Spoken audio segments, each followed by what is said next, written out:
Sounds good. My goodness. Yeah. 3 o'clock. Okay, we have about 20 folks. I'm going to connect to the live. Just give me about 30 seconds and then I will let everyone in and you're good to get started.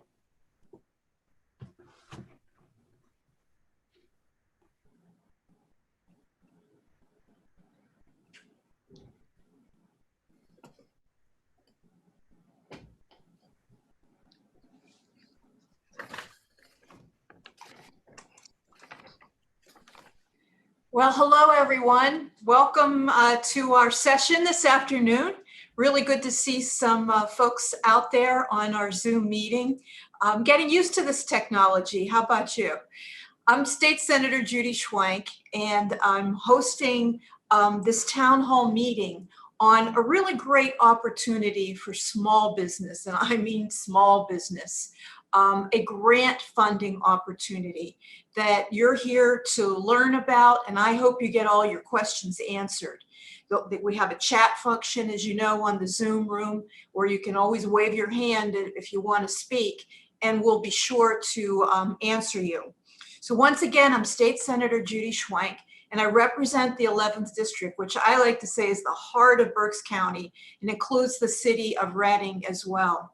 I'm a member of the Democratic Caucus and, of course, the Pennsylvania Senate.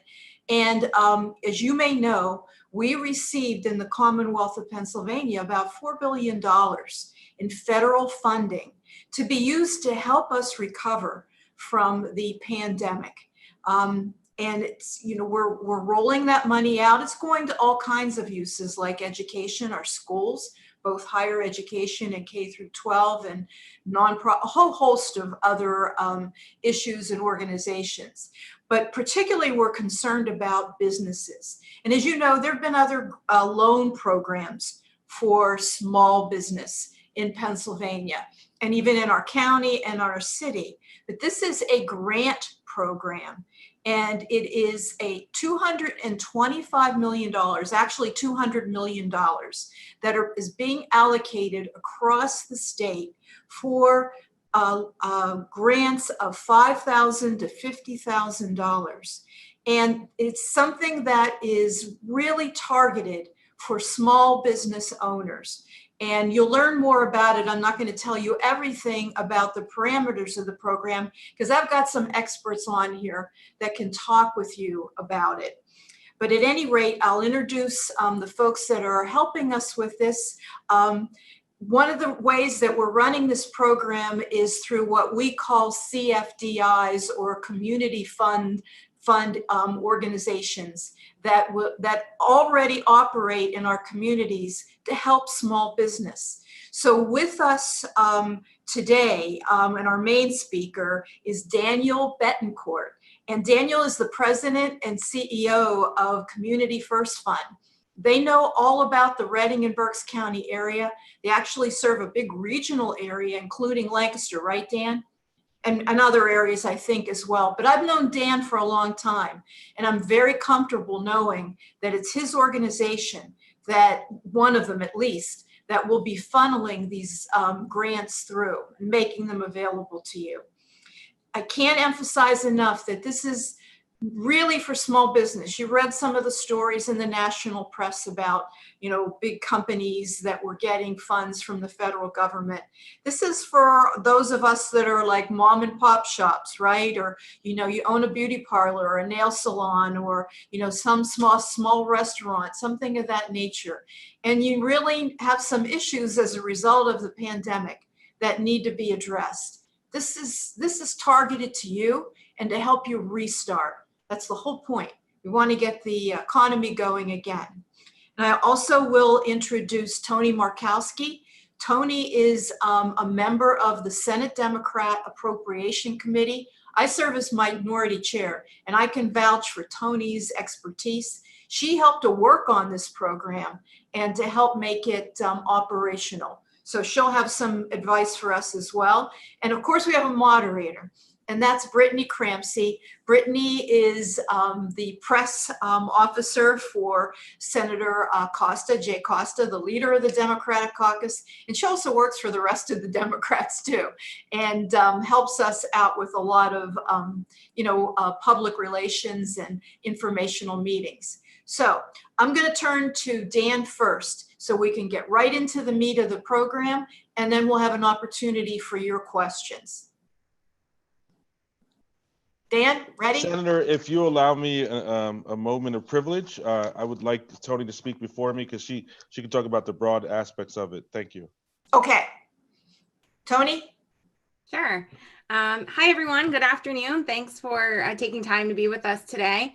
And I won't take up too much time because Dan and the Cdfis are who you really want to be talking to. So we were able to secure $200 million for grants for small businesses. That means 25 employees or fewer, $1 million in revenue or less. Dan will go into more specifics, but this really is for those businesses that are the backbone, the heart of our communities, the pizza parlors, the nail salons, all of that. There is $100 million for what we call the Main Street program and $100 million for historically disadvantaged businesses. Dan will go into that as well. What I want to emphasize is that this comes from CARES dollars, federal CARES dollars. So there are some restrictions on the funds that are out of our hands. It's up to the Fed. So these dollars must be used for COVID-related losses or expenses. So, any losses you've suffered over the last several months that have been incurred due to the coronavirus and the governor's order, and what that means to reopen in terms of PPE and other things like that. Applications will be available at the end of this month. We are looking for a target date to go live of June 30th. That's next week. But this call is important so that you can ramp up in the meantime and get all of the necessary paperwork, tax information, all the good stuff Dan will go into to prepare that so that when the program goes live, you're all set and ready to upload that documentation. The beauty of the program is that unlike other programs the state and the feds have offered, this is not just first come, first serve. So, our hope is that you will not be left out. We're going to try and do our best with this program. It's not going to help everybody, but we're going to do our best on this Zoom today to make sure you're as prepared as possible for when that time comes. And I'm going to kick it over to Dan. Dan, before you start, let me take some privilege here and just say for anybody who is on this Zoom meeting who needs a translation, a Spanish translation, Dan can help us out. I think there are other folks that can help. Just let us know in the chat and we will, we'll be glad to help you that way. Thank you. To you, Dan. Absolutely. I recently did a town hall meeting with a councilwoman, Quinones in Philadelphia, and I had to do it half in Spanish and half in English, so we can get through this. So if there are any questions in Spanish, we're happy to answer that. So yes, thank you, Senator. I mean, I tell you, you work in Harrisburg and you get to see how these programs are put together and how hard people work and how they advocate. And I can tell you, Community First Fund has worked in Berks County for over 20 years. And recently we worked on an emergency fund in the city and also PPP loans, but to work with legislators and appropriators like you and Tony Markowski to see how, the idea of trying to bring grants to small mom and pop businesses that suffered and then make it and then bring that along and having the governor support that, to me was nothing short of an amazing, I don't call it a miracle because that might be oversaying it, but these things don't happen easily. It really takes dedicated public servants. So I want to thank you and Tony publicly here for helping this happen. So thank you. So just talking about the program here, as has been said, this is a response to COVID. So what we have is 17 organizations coming together, CDFIs. We cover a 15 market area, county area, including Berks. We have an office in downtown Reading, and you may know two of our employees there, Alba Fernandez, I see she's on, and Lucy Cortez. And we were happy to share those numbers with you. This is a program that, as Tony said, it's $200+ million, and half of that will go to historically disadvantaged businesses, and the other half will go to Main Street businesses. as has been said, to be qualified or eligible, you obviously need to be a Pennsylvania-based business with the majority or 51 of your sales coming from Pennsylvania. Your sales cannot be more than $1 million, or you can't have more than 25 full-time equivalents. So it's really for small mom and pop businesses in Pennsylvania. Clearly, the priority areas for this program are low to moderate income business owners. That's household income. We're also focused on low to moderate income communities, and also communities that have certain designations, economic designations, like Main Street program, like the DID, or some boroughs called Main Street.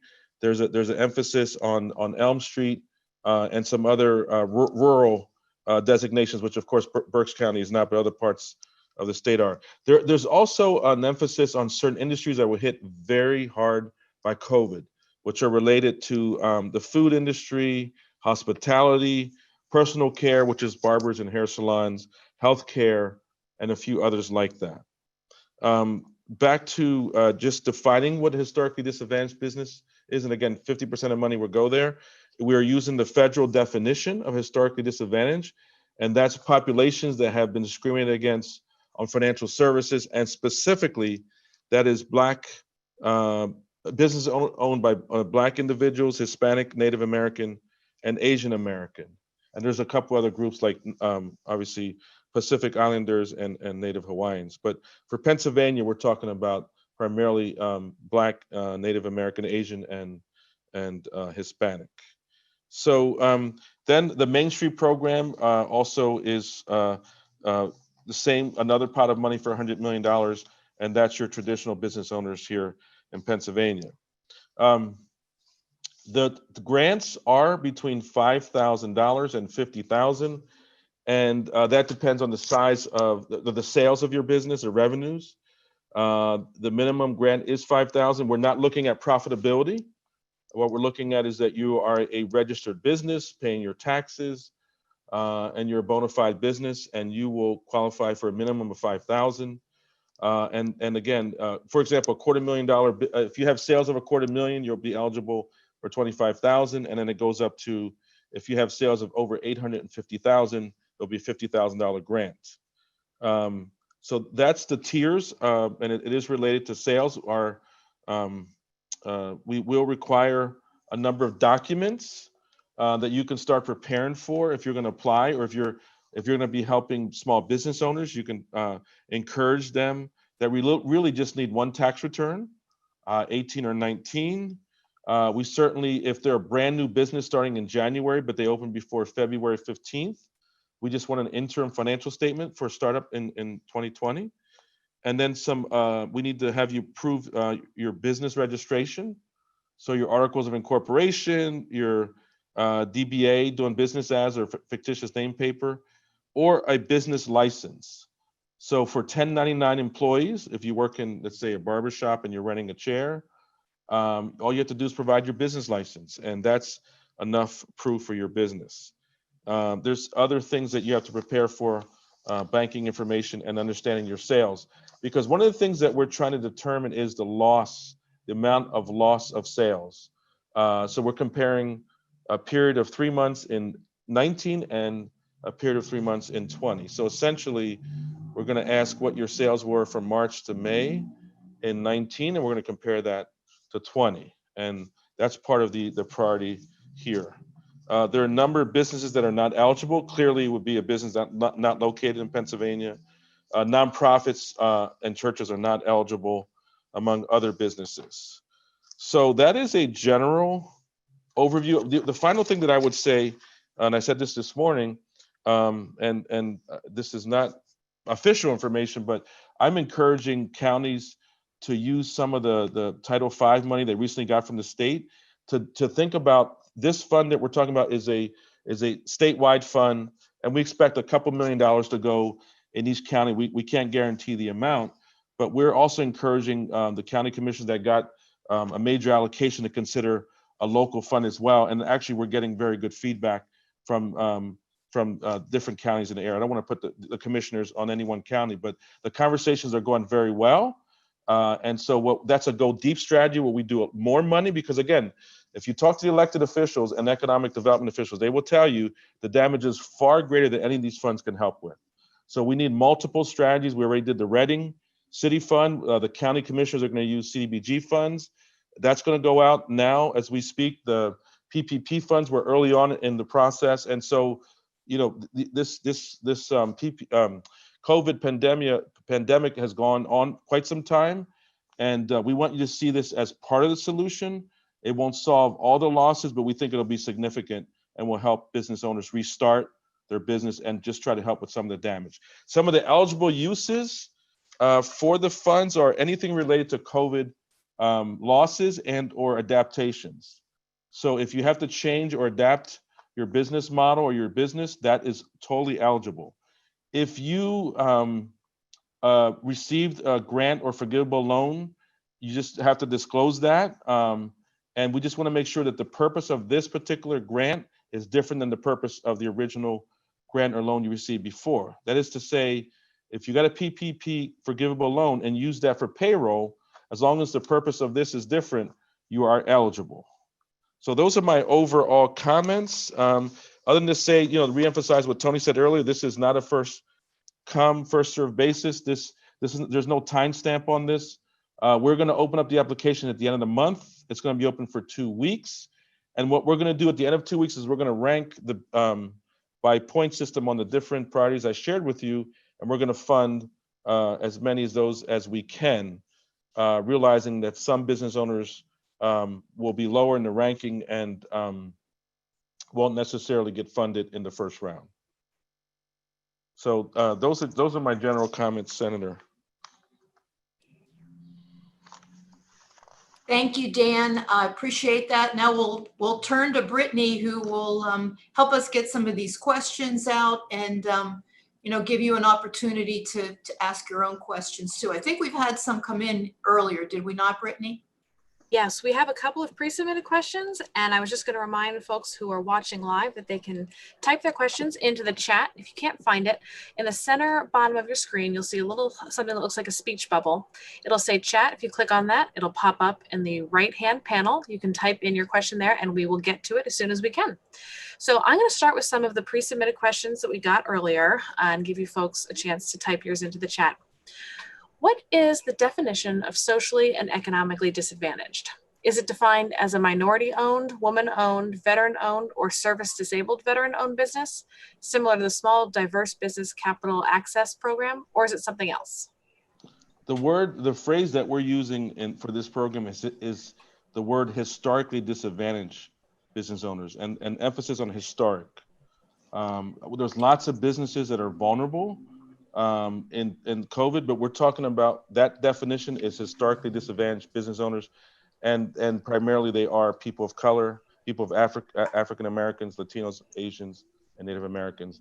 That is the federal definition, and what that definition relates to is historic discrimination against certain populations as it relates to financial products. Excellent. If a business is in a low-income area and 51% owned by a socially and economically disadvantaged individual, or in a low-income area, or 51% owned by a socially and economically disadvantaged individual, right, can they be one or the other, or do they have to be both? You just have to be any one of the priorities.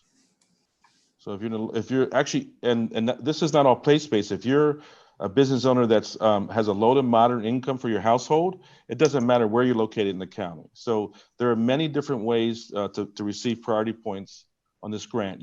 It's not all place-based. Some of it is income-based. Some of it's about your net worth. So and the need. I mean, that's a big important factor, is that you have to certify that you had a loss, or that your business has to adapt to a COVID response. An example I use there is if you're a restaurant and you have to build a deck for $25,000 because of social distancing, that's a legitimate COVID cost. So there are many ways to see the priorities in this program. Okay, now let's get to some of the questions in the chat. Is there TA funding for nonprofits who help small businesses with TA and admin services? There is technical assistance funding for the 17 Cdfi network, PA network across the state. Yes, so there will be a certain amount of technical assistance that we will be providing to business owners across the state. Ellen asks, are travel agencies or agents eligible? I believe if they have a corporate return and they have the sales that we described or Schedule C, they would be eligible, yes. Trish asks, I think I heard you say that you can have the PPP loan and still qualify for these funds as well. That's correct. As long as the purpose is different. Great. According to the guidelines put out by DCED, 4 CDFIs will be serving Berks County for the purposes of the COVID-19 Small Business Grant Program. And we've heard that only 2 or 3 may actually be intending to serve Berks. Will that delay or otherwise negatively impact the ability of Berks County business owners to apply for the program or receive grant funds? Will enterprise and assets cover Berks? We have all 17 CDFIs came together and have one unified online platform. We have one call center.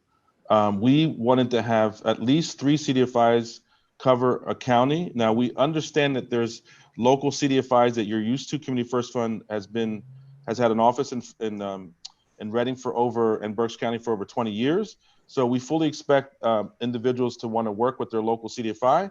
We wanted to provide backup support just in case you couldn't get a hold of Alba or Lucy. But in the end, the second part of the question is, there's really no advantage to going to one CDFI versus another, because the moment that you apply on that CDFI's website, it's going to go right into a combined portal and right into a combined website, and the application process is exactly the same because we have one staff manning the call center. So there is no advantage, even though there's an advantage in our particular case, our employees may be bilingual, or you may have a relationship with our staff. There's certainly an advantage on technical assistance because we might know the local market. But as far as once you apply, there is no advantage from which by points or any other reason from going from one CDFI to the other. It's just there to provide a backup for the county. Okay, now Barbie asks, can you go over the document requirements one more time, please? Absolutely. There's minimal requirements. The main requirement is the tax return. And there are a few there's a corporate or business tax return or a personal tax return with a Schedule C. And Schedule C is where sole proprietors show their business income. So it's 18 or 19. We want 19. If you didn't file that, then 18 is okay. But most people by beginning of July would have filed the 19, and that's what we want. And then there's a copy of your driver's license and a copy of your business license.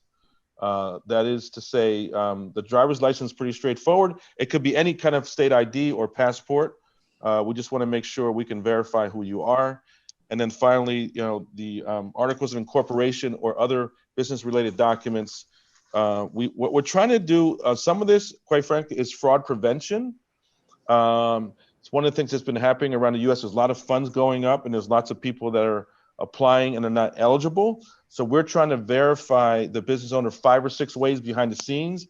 The applicant won't realize that we're doing a lot of fraud preventions. One is obviously the tax return, and we're comparing that to a credit report. We're comparing that to a State Department pool to see if your business is registered, checking whether you paid your taxes, checking your criminal history. So there's lots of points that we're checking behind the scenes to make sure that the rightful business going is getting a grant in this program. And if I could piggyback off of what Dan just said, again, remember, these are federal funds. So, we're going to have to report to the feds in DC as well as, DCED here in the state. So there will be several layers of auditing, and we want to make sure that you're in the best position. We certainly don't want anyone here to receive a grant and then have to, for some reason, return it. So we're putting in all of those protection measures for you as well. Thank you. Restaurants like Judy's on Cherry and similar food service small businesses typically run on razor-thin margins in a good year. This year, the pandemic has threatened the very future of a large number of these businesses.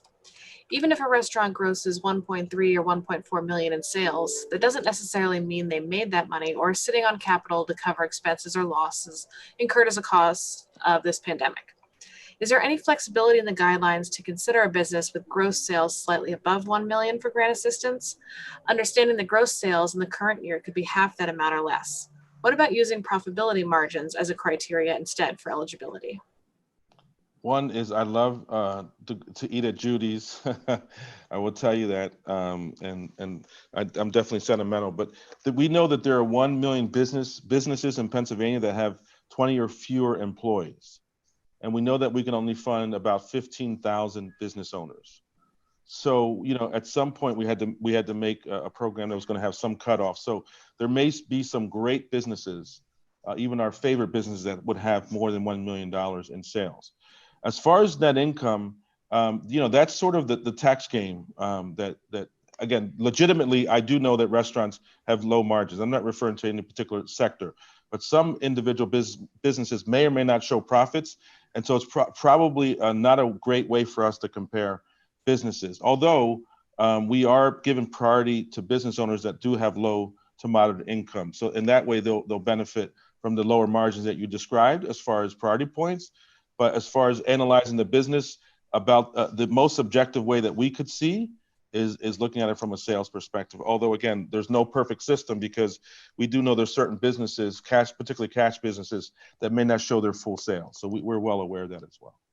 Dan, can I jump in quick for a minute? Is Yes. there any opportunity for flexibility on that later in the funding rounds?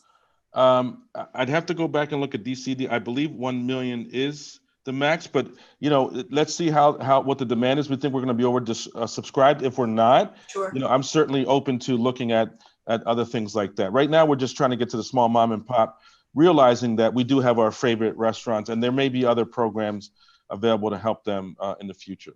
Okay, thank you. To your point, Senator, that is the purpose of doing this in tranches or rounds, is to provide that flexibility that if for some reason in these beginning rounds we aren't able to drive out as much money, to give some flexibility on the back end. Great. All right, Kevin in the chat asks, if the business owner has a felony, are they still eligible? Yes, as long as that felony was not, I think it's 3 years. We're following the federal guideline for the SBA. It was 5 years. I think they changed it in COVID. It's going to be in our guidelines. I believe it's 3 years, but yes, as long as it was not in the last couple years. All right, now we touched on this a little bit in your previous answer, but someone submitted a question ahead of time asking, will the money be released in more than one tranche? And if there is a second tranche of funds available, will any adjustments be made to the eligibility guidelines? For example, increasing maximum gross sales limit or number of employees based on what may be observed in the first round of applications?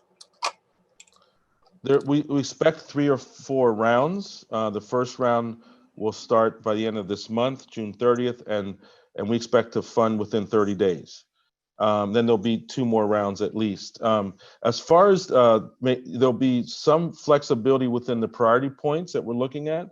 We may tweak to make sure we're getting geographic dispersion, getting into certain populations that we may not be getting to. But as far as the sales and the number of employees, we don't expect to change that, because at this moment we're expecting to be oversubscribed. But as Tony has mentioned, if for some reason we're off on for some reason, we can take a look at the 2 things, the sales and the employees. But at this point, that is not our intention. But we may have flexibility if we have to have that. All right, someone submitted ahead of time. I read on the website this does not require payment. What are the specific expectations for loan repayment? Please explain advanced allocation payments. Yes, I mean, I know that there's a confusion on a lot of the programs that came out with forgivable loans.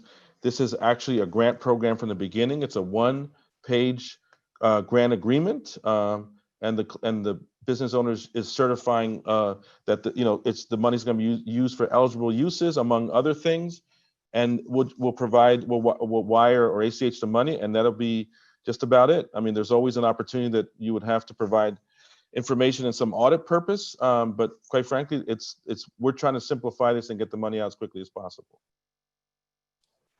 Well, that's great news. Someone asks, we are a small family-owned business that just set up our LLC in 2018. Because the banks seem to be showing favor in assisting their larger business account holders, we knew that the first round of federal assistance money was used up quickly. How can we be sure that we, as a small company, will receive equal opportunity to obtain grant money under this latest federal package?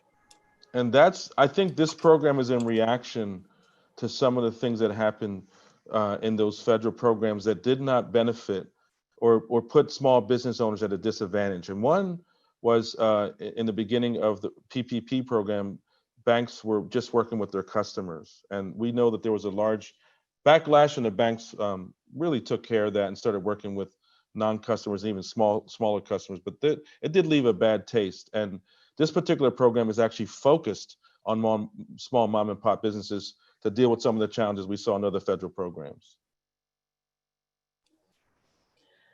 Now, I think you touched on this one as well earlier in your remarks, but someone asked, how do you choose which CDFI to go through? Can nonprofits apply? And can we apply if we got a PPP loan?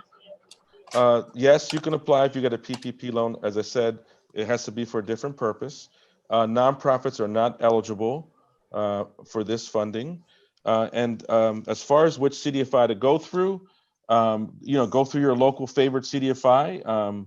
So if you're in Berks County, we do have an office there. We're happy that you come to us.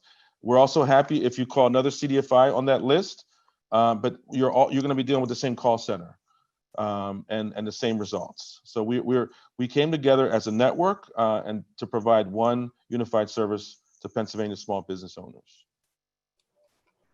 Now, we've spoken a few times now about several rounds of funding.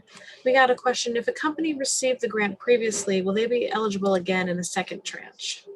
The answer is no. We don't expect that we would be able to fund anyone twice. And so at this point, our guidelines are you're not eligible to be funded twice. What grants are available to small, no employees run businesses? Are there any grants available specifically for minority-owned businesses? If the business owner has filed a Schedule C on their sole proprietorship or have a corporate return, they are eligible to apply.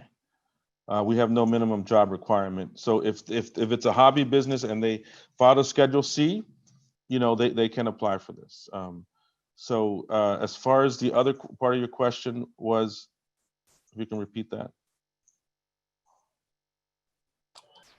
I think you answered about grants available specifically for minority-owned businesses. There, as I said, there is 50% of the funds have to be used for historically disadvantaged business owners. Great. Now, Kevin in our chat asks, should we send the TA proposal to you directly or Calvin Tucker? We assisted over 50 African-American and Latino small businesses with assistance in the PPP and EIDL submissions. The only eligible organizations for a technical assistance grant are the 17-member CDFIs in the PA CDFI network.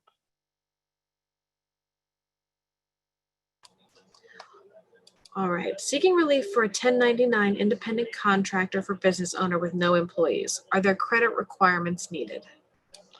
No, 1099 employees can apply again if they have a Schedule C, and there are no credit minimums. We will pull a soft credit again as a fraud prevention. As I said, we're trying to line up all the documents to the individual, but we will not look at the score. We're not interested in the credit report at all. We just want to verify that that lines up with all the other documents that we have. Are there matching requirements for grant funds requested? There are no matching requirements at all. This is a straight grant. If you can show that you're eligible and you provide the documents, we're happy to extend the grant to you on behalf of the federal government through the state of Pennsylvania. All right, I'm seeing Judy here has her hand up. Judy, are you able to unmute yourself and ask your question? Thank you. I know Judy already spoke to this issue, and I think it's kind of all pretty much been covered, but I still feel a need to ask the question. Unfortunately, I meet some of the criteria for this funding, which is that I have less than 25 full-time employees, but unfortunately, my gross income is over the $1 million mark. So I feel like I keep falling through the cracks. I wasn't able to apply for any of the county or the city money that was made available a little bit earlier last month. And I was so hoping that this program was going to be the answer to some of my unmet prayers. I mean, I have received PPP money, and I do have an EIDL disaster relief money. But at this point in time, I have no money for working capital, no money to retool my restaurant, and no money to pay down a stack of unpaid invoices that, I had a tremendous shortfall on when our doors were suddenly closed on the 15th of March. So I guess my question is, where do I go for help? Because I am $80,000 in debt at this point, and I can't afford to restart a restaurant with one foot already in the grave. As I'm sure all of you know, the hospitality industry is extremely vulnerable. We have been very hard hit, and it's going to be almost like restarting a brand new business when we actually reopen. And again, if anyone knows anything about the hospitality industry, an undercapitalized restaurant is doomed to failure. So my fear at this point is that if I am not able to secure some kind of grant money to help us get up and operational again, I will not be able to reopen my restaurant. With a 50% capacity that's likely to go on for 6 to 9 more months at least, and a slim margin. My profit margin is about 1%, maybe 2% on a great year. So a $1,400 profit in a year is nothing. And I am excluded because of the fact of the income requirements. So is there another place I can turn to for some funding that might address, if I'm considered to be a mid-range business, then a mid-range? I'm a senior citizen at this point. I cannot afford to allow this pandemic to put me in a precarious position with respect to large long-term loans, when I'm already 67 years old. If I were 35, it would be a whole different story. So I'm really caught in a very precarious situation at this point, and I'm feeling very dismal about the possibility of being able to reopen my business. Wondering if anyone has any other suggestions for a place I might go to look for some grant money, because that really is what I need at this point.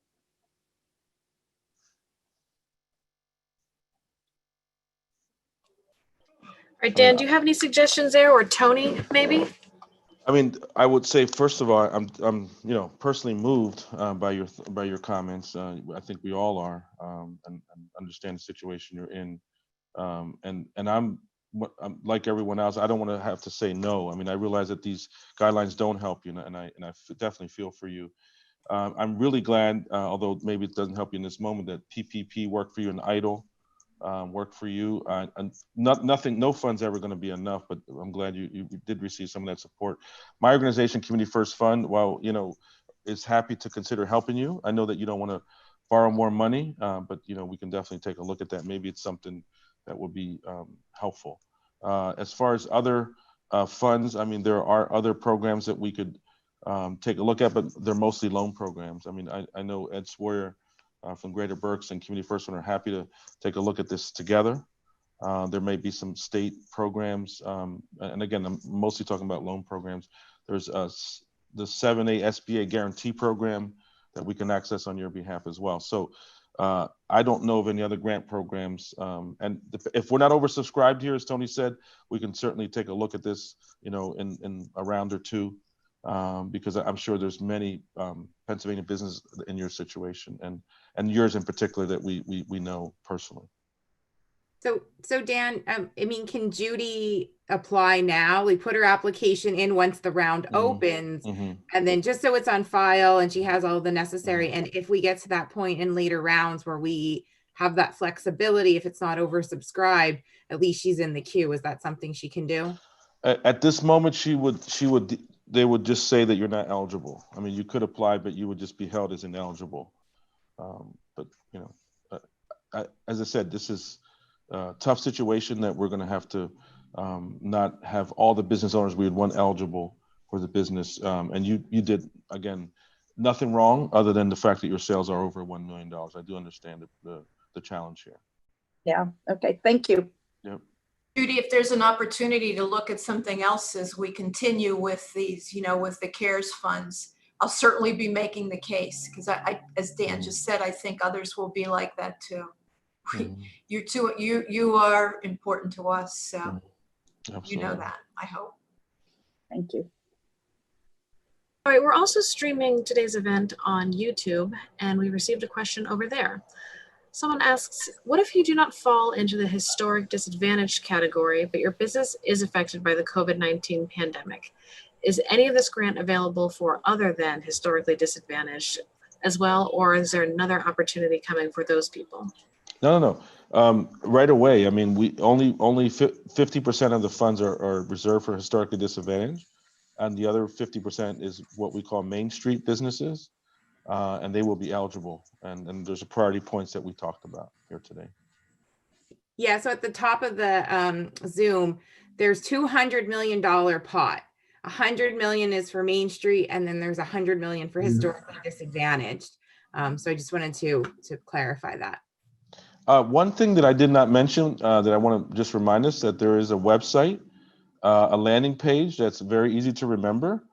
It's www.pabusinessgrants.com. If you go there, you'll see all 17 CDFIs. You'll be able to register at the very bottom of the landing page, and you'll get updates. There will be a major update tomorrow afternoon on the priorities that we talked about here today. I've given you a preview. On that landing page, it just has the governor's press release with very little information, and we expect tomorrow afternoon to put a major update there. And then the next update after that will be the announcement of the opening of the online application at the end of the month. All right, now I believe Tony got a question in the chat directly, so she's going to read that for us now. I did, and I think, Dan, you may have already kind of taken care of some of these. And I did put the link to pabusinessgrants.com in the chat. And earlier, I also put the link to DCED, and I know some folks received that. Jennifer asked about CDFI eligible, and there's a list. So as we said, pabusinessgrants.com. You should go there and check out all of the CDFIs. I'm not sure what's meant by CDFI eligible, but Dan, do you just want to real quick go over the eligibility requirements one more time? Jennifer joined us late. The CDFIs that are eligible. Oh, I'm sorry. I meant like the businesses that are eligible to apply. Like oh, yes. Employee size and things like that. Yep, sure. I think I saw Commissioner Rivera jump on there. So anyway, sales of 1 million or less, 25 or less employees. Obviously, Pennsylvania-based businesses, majority of your sales, at least 51% are in Pennsylvania. And then of course, you're up to date on all your taxes and things like that. There are a number of businesses that are not eligible, and one of them is obviously nonprofit and churches, and other businesses that are considered predatory as well. But overall, most small businesses will be eligible in Pennsylvania. We think there's about 1 million businesses in Pennsylvania that will be eligible for this $200 million that we're talking about. So Jennifer, I hope that answered your question. If not, please clarify in the chat if you need more info. Barbie also sent us a question about, Dan, you had mentioned earlier about businesses being open. If they opened in January, could they still qualify? And is there a requirement that a business needs to be open in order to qualify? So do you just want to talk about that again? Yep. You don't have to be open to qualify. That's part of what we're trying to help you with. And that I see that different as a startup. But if you're a business and you have yet to open because you don't have the working capital, or you weren't allowed to open, or whatever, or you're trying to get PPEs to open up or set up some procedures, you are definitely eligible to apply for this funding. As far as a startup, you just had to have started, been open by February 15th. So if you open up in 19 or early 2020, you're eligible to apply. We just want a 3-month financial statement from you. so that you're eligible. And you won't have to have a tax return in the case of a startup. All right, I see Barbie Lopez has their hand up. You want to go ahead and unmute and ask your question? Yeah, hi. This is actually Commissioner. I'm using Barbie's computer here. I wasn't on. I'm sorry. I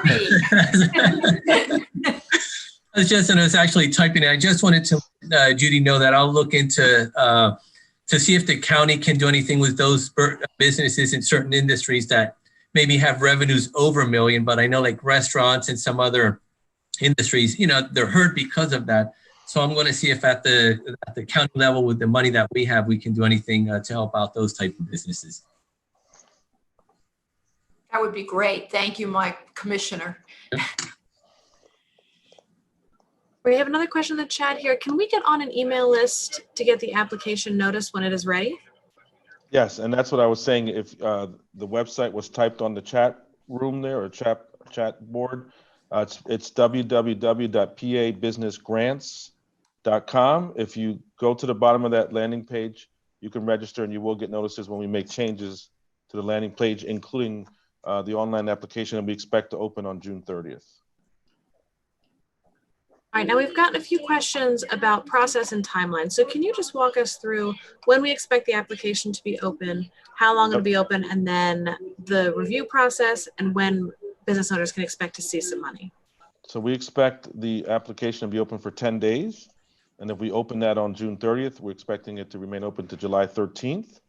We're going to take about 2 weeks to make a decision because we're looking at this as a cohort. We're going to have priority points, and we're going to be able to look at that among all the factors that we talked about, and then we expect to start funding at the end of that second 2 week period. So that is to say, once you apply, we expect to start funding within 30 days, and there'll be at least two more rounds after that, at least 3 rounds altogether. There may be a fourth depending on what we've learned along the way and how much capital is left over.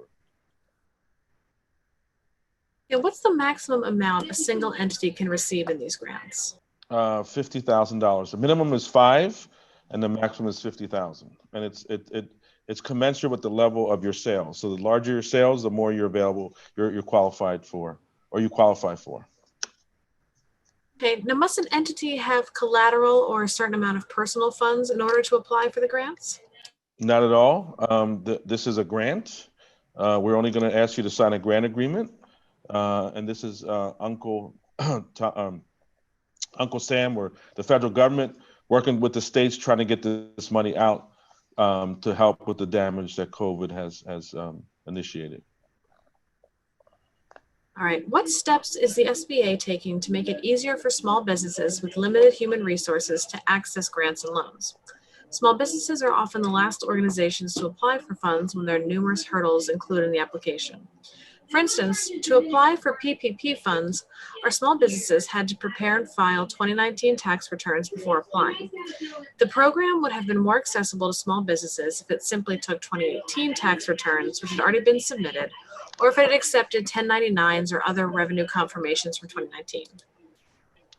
Unfortunately, there were some things that Congress wanted it to be in the SBA regs. One was a priority of small business owners, and they did not require that. So some of the banks actually prioritized their clients or larger business owners. We know all that's been said publicly, and all that was, if we look at that autopsy of what happened in PPP, there was a lot of things that went on. I believe this program is a response to that a lot of small business, mom and pop business owners did not get capital. And so we approached the legislature to make sure that doesn't happen in this program. As far as what the SBA is doing, they did reopen the SBA emergency loan program, EIDL. That's reopened. And the PPP program is still open until the end of the month. And I do know that there's still a number of lenders that are still helping small business owners through that. I think the banks have learned their lesson and are trying to help some of the small business owners that were not prioritized in the early rounds of PPP. After grants are awarded, where do we find out where they were distributed? That's yet to be determined, how much we have to disclose. More than likely, we will have to disclose the names because of your right to know laws and things like that. Okay, what does the term operating costs include? We are not looking at that. We're looking at sales, and we're looking at household income. So we will look at the net income and also other income in that household to determine the eligibility of low to moderate income business owners. All right. Gabrielle in the chat asks, what kind of paperwork will be needed to show that we've used our grant money appropriately? Much of this money will be used to fund our PPE supplies, so we'll need to keep receipts, or what kind of record keeping will be required? We will ask business owners to keep those receipts. We're not going to necessarily check them in the short term, but if for some reason the state or federal government believes that there's a concern about your particular application, they have the right to ask for those receipts. Just like the way when you file your tax returns, you keep your W-2s for a couple of years. I would recommend people keep their records, although again, we're not going to check them in the short term, but the government may ask you for that information if for some reason they want to audit you. Okay, if a small business did not file taxes for the year ending 2019, are they eligible for this grant? Yes, because we know that the tax deadline is July 15th. So they were not required to do that, although many business owners probably did. If they did not file their 19 yet, they certainly can share their 18 with us and upload that on the online application. All right, if you are over $1 million in revenue, should you still try to apply? You will be deemed ineligible if you have sales of over $1 million. All right, I want to do a final reminder to folks watching live. If you have questions, please type them in the chat. We're coming down to our last few minutes here. Next, someone asked, can debts and refunds be paid with this money? As long as it's COVID related that you couldn't pay it, or if you had a loss that you couldn't pay it, and the debt was incurred prior to COVID, yes. So if you can determine that it's a reason that related to COVID, the answer is yes. All right, that gets us to the bottom of our list of questions now. We have a few more minutes, so if anyone wants to type additional questions, we'll let Dan take a breather here. And Senator, are there any other updates you'd like to share with folks on the call? Just I'm glad that everybody was on. Please, if you know other folks that could benefit from this information, send them to my website, senatorschwank.com/SBA. And there's a replay of this meeting and the one we had this morning too. So there's opportunity to learn more about the program. I am pleased that we're able to offer this. I can see it doesn't meet everybody's needs, that there won't be necessarily enough money to go everywhere. Dan, I think you said earlier there's a million small businesses in Pennsylvania, in the entire Commonwealth. So this money is going to have to be spread very thin. We're not going to reach all of them, obviously, but don't let that discourage you from applying, please, because it's not that hard to do from what I understand. It's certainly worth a try. And we want you are, as I think Tony said it, you hear it all the time. You're the backbone of our community, and you probably say, "Oh yeah, right. Prove it to me." We're trying to prove it to you that we really do care about you. We know that you're what make our communities function, and so we're very interested in making sure you get the help you need. All right, not seeing any more questions here.